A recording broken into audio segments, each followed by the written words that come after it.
Здравствуйте, друзья! В эфире Геоэнергетика Инфо. Максим Радайкин и сегодняшний мой собеседник Александр Фролов. Здравствуйте! Здравствуйте, здравствуйте. Цены на электроэнергию по всей Европе бьют рекорды 2022 года. Безветрие наложилось на уменьшение светового дня, отчего спотовые цены на электроэнергию достигли рекордных значений, а выработка перешла из возобновляемой больше в упор на угольную и газовую. Александр, как так получается, что зеленая энергетика приводит к еще большим выбросам СО2? Что такое происходит в энергетике Евросоюза? Ну, дорогие друзья, это вообще мне очень нравится такого рода истории, потому что если вы следите за рынком Европейского Союза не спорадически, а когда там ТАСС или РИА Новости, не, как бы при всем уважении к ТАССу, к РИА Новостям, просто это одни из крупнейших новостных агентств, поэтому как-то к ним отсылаю. Так вот, либо они, либо одни, либо другие пишут, в Европе там цены достигли нуля или вообще ушли в отрицательные величины. И все такие, елки-палки, нам бы так, ой, какая красота, ой, как здорово, ой, тоже так хотим, чтобы мы электричество потребляли, а нам за это приплачивали. Кто будет платить деньги за ремонт электросетей тогда, кто будет вкладывать деньги и откуда их возьмет в строительство новых электростанций, ну, тут понятно. А пусть государство все это возьмет и само сделает. А государство деньги откуда будет брать? Дорогой потребитель, дорогой налогоплательщик, откуда государство будет брать? Ну, вот тут вот как бы все разговоры и заканчиваются, потому что, ой, как здорово, у них там вот бывает, что ноль стоит электрическая энергия, а у нас не бывает. И вот это самое плохое. Вот если бы у нас было тоже, что вот электрическая энергия стоит ноль, вот тогда было бы здорово. А вот не стоит, поэтому не здорово. К огромному сожалению, как сказать, было бы здорово, если бы электрическая энергия стоила 0 рублей. Ну или там евроцентов, просто центов, ну просто ноль, если бы она обходилась бесплатно. Это было бы, да, безусловно, здорово, у вас там стоял бы какой-нибудь вечный двигатель в подвальчике и вырабатывал вам электричество. Но обычно, ну как бы вот в нашей этой серой действительности, необходимо платить людям зарплаты, тем людям, которые вот, если что, провода натянут, починят, если вдруг что-то поломалось. Притом, кроме зарплат, да, прошу прощения, нужно платить зарплату людям, которые текущими проблемами занимаются. Нужно покупать оборудование, которое требуется для решения экстраординарных задач. Вот тут недавно в Дагестане была проблема, знаете, ветер дул довольно сильно. Настолько сильно, что немножечко падали деревья. Да почему-то они падали на линии электропередачи. И вот нужно содержать людей, которые будут готовы, если вдруг такое происходит, выехать, взять оборудование с собой, которое тоже стоит денег. И вот эту всю, вот эти все поврежденные, вот эту поврежденную инфраструктуру восстановить. Необходимо периодически обновлять оборудование, необходимо периодически строить новые мощности, электросетевые, электрогенерирующие. Опять же, жители Юга России могут довольно много рассказать про необходимость расширения электрогенерации и электросетей по опыту лета 2024 года. Необходимо обновлять теплооборудование, теплоинфраструктуру, о чем тоже довольно много регионов могут рассказать, включая Подмосковье, вот, по опыту зимы 2023-2024 годов. То есть откуда-то на это надо брать деньги. Деньги, ну вот у нас, например, вшиваются в тариф. Ну, по большому счету, в Европе точно так же. Там страны делятся на две группы по отношению к тому, кому они подкручивают тариф. Ну, подкручивают не в смысле, неудачное слово, а кого они больше любят, давайте вот так сформулируем. Вот если больше любят население, то, значит, население платит меньше, а промышленность платит больше.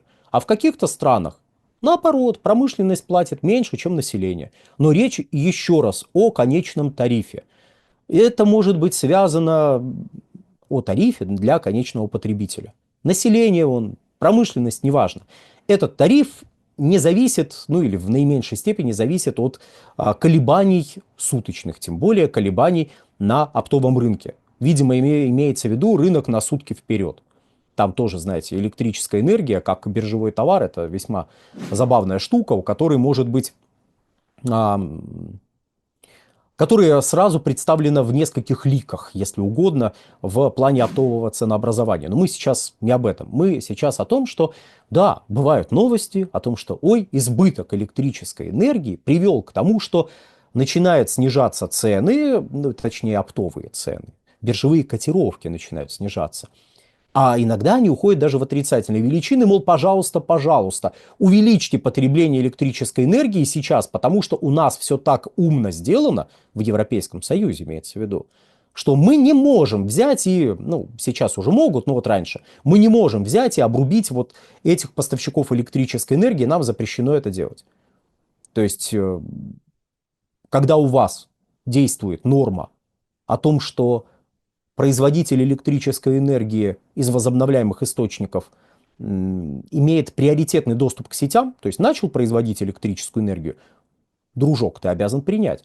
Если этой электрической энергии при этом производится больше, чем нужно, никого не колышет. Ты должен эту электрическую энергию принимать, ты не можешь сказать, так, все, стоп, машина. Но у этой всей ситуации, которую у нас видят вот с этой точки зрения, ой, у них электричество стоит ноль, как здорово. У нас эту ситуацию почему-то не любят рассматривать не в динамике, не видеть взаимосвязь между низкими ценами и периодически аномально высокими ценами.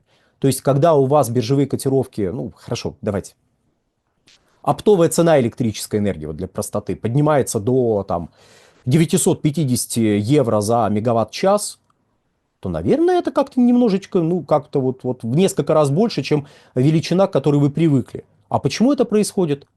А по той же причине, по сути, из-за которой происходит и снижение цены.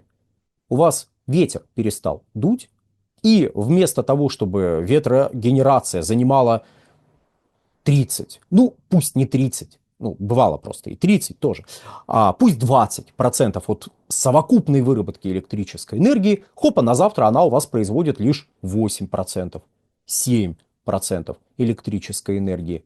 Ой, что же делать? И солнышко почему-то к зиме тоже начинает светить не так ярко. Господа астрономы, молчать. Вот это художественный образ, это не надо понимать буквально. Так вот, солнышко начинает светить не так ярко. Кто бы мог подумать, да, к зиме? И уже в 2017 году вот эта составляющая, вот этот элемент энергосистемы, а именно избыточная доля возобновляемых источников энергии, приводила к тому, что люди посидели какое-то время без электричества, пока там не раскочегарили традиционные электростанции. Ну, посидели, ну, дефицитик был. Ну, ребят, вы планету спасаете или чего? Что это за спасение планеты без жертв? Что это за спасение планеты с продуманным планом? Кто вообще спасает планету, продумав последствия того, что вы делаете? Прекратите. Это какие-то, вот знаете, ненавистники живой природы требуют от нас, чтобы мы там что-то продумали. Не надо продумать. У настоящего самурая, хоть мы и в Европе, нету цели, есть только путь. Путь зеленый, вот идем по нему. Цели нет, все. Вот. Ирония иронией, но о том, что такое будет происходить, говорилось много лет назад. На моей только памяти больше 10 лет назад уже говорилось: ребята, ваши усилия по увеличению доли возобновляемых источников энергии в той модели рынка, в которой вы эту долю увеличиваете, будет приводить. И дальше вот начинаем возвращаемся к тому, с чего я начал, там падение цен. Я сейчас объясню, почему это плохо, хотя, в общем, из моей предыдущей речи, наверное, должно было быть уже очевидно.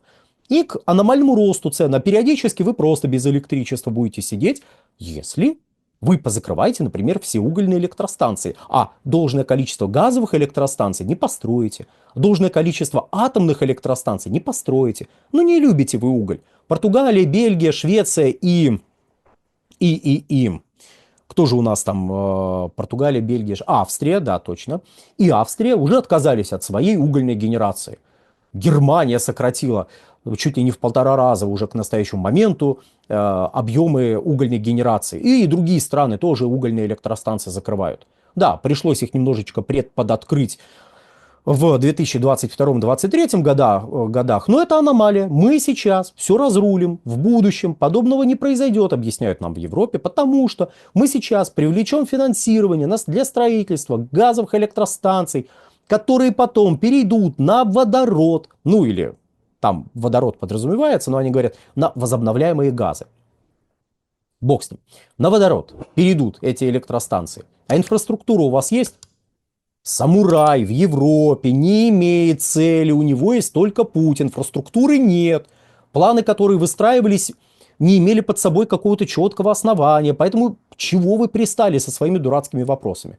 Но это сейчас нет инфраструктуры. Но потом раскочегарится, как-то все закрутится, завертится. Все поймут, что это очень нужно, что в это нужно вкладывать деньги, инфраструктура появится. А пока мы будем закрывать угольные электростанции. Зачем вы их закрываете до того, как у вас появилось что-то, что будет их замещать? Так вот же, ветряки и солнечные панели прекрасно замещают. Не прекрасно. Вам Германия образца января 2017 года, может, 2017, может довольно много про это рассказать, почему это вот не сработает такая веселая история. Вот. Но, понимаете, это какие-то вот враги, нехорошие люди, какие-то замечания делают, какие-то планы требуют, какую-то вменяемость, каких-то вот, знаете, план-график, чтобы был. Притом не абстрактный, а вот, знаете, в 2024 году у нас должен быть уже 1 000 000 тонн зеленого водорода. Вот должен производить, должна производить. Да, должна производиться, должен, извините, все, согласование рассогласовалось. Должен производиться 1 000 000 тонн зеленого водорода. Хоть ты тресни. А если не будет?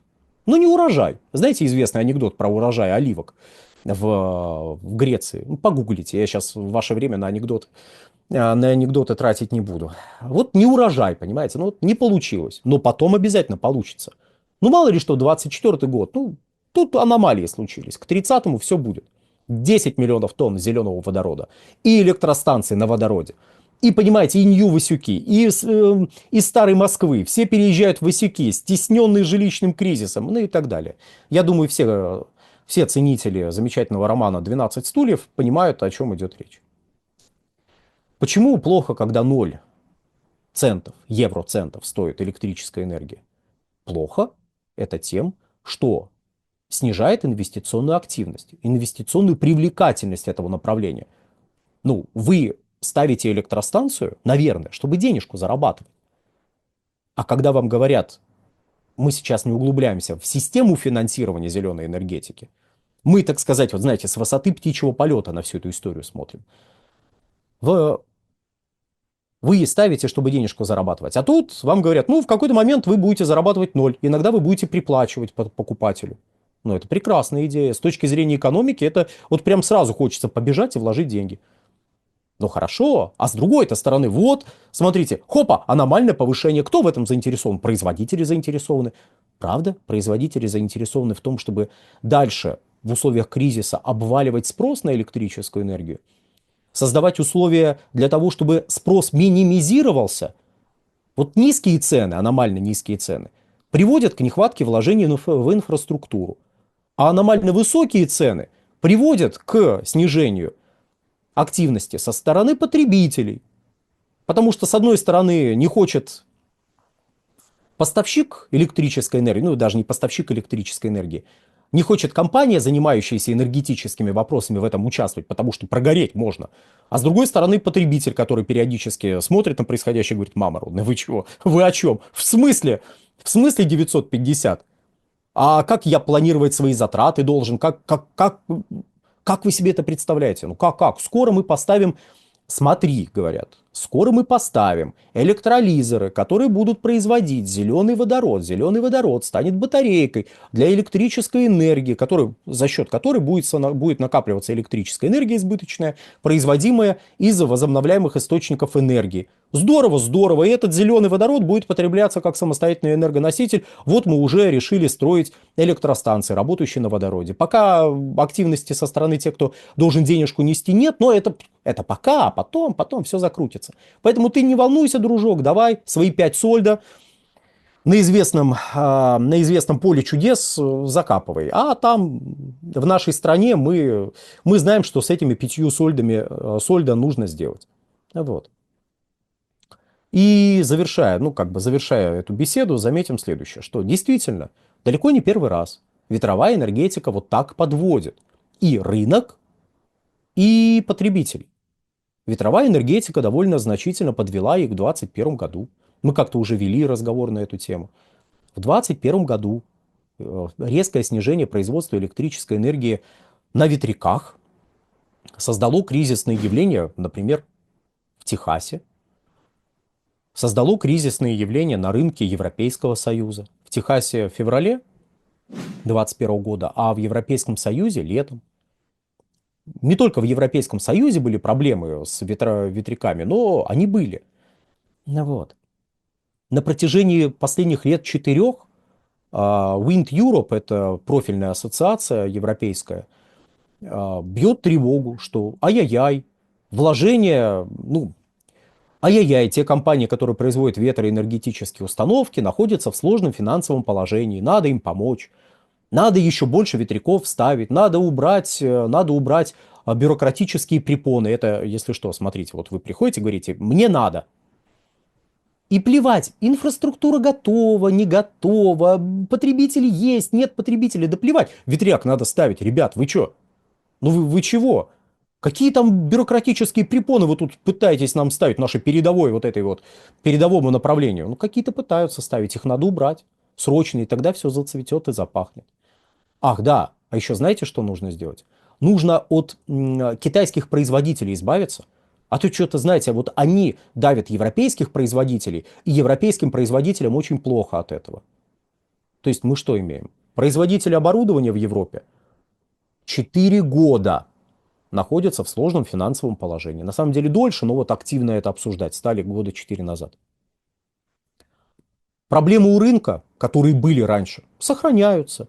То 0 рублей, ну, в пересчете на рубли, то, хорошо, ладно, то там 150, то 0 евроцентов, то 150 евро за мегаватт-час, то 950 евро за мегаватт-час. Прекрасные условия.